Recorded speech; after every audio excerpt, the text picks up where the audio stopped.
یہ ویڈیو ہم اردو زبان میں ڈب کر کے پیش کر رہے ہیں تاکہ وہ لوگ جو سائنس اور اس کی ترقی میں دلچسپی رکھتے ہیں وہ انگریزی زبان نہیں سمجھتے تو ان کو فائدہ ہو سکے۔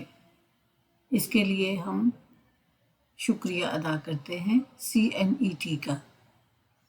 ناسا اس وقت چاند اور مریخ پر مستقبل کے مشنز کے لیے ایک نئی پروٹوٹائپ روور کی آزمائش کر رہا ہے۔ یہ روور اس لیے تیار کی جا رہی ہے تاکہ انتہائی مشکل اور ناہموار زمین پر بھی آسانی سے چل سکے۔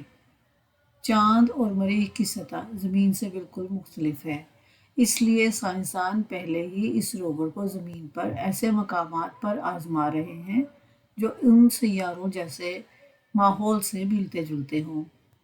اس روور کا مقصد صرف سفر کرنا نہیں بلکہ سائنسی تحقیق میں بھی مدد کرنا ہے۔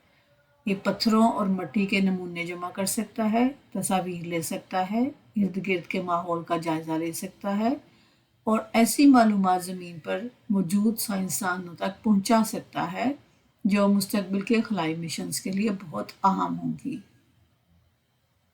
اگر یہ آزمائش کامیاب رہی تو آنے والے برسوں میں یہی جدید ٹیکنالوجی خلا بازوں کے لیے راستہ ہموار کرے گی اور اس کی مدد سے چاند پر مستقل تحقیق اور مستقبل میں مریخ پر انسانی مشن بھی زیادہ محفوظ اور مؤثر ہو سکتے ہیں۔ شکریہ CNET۔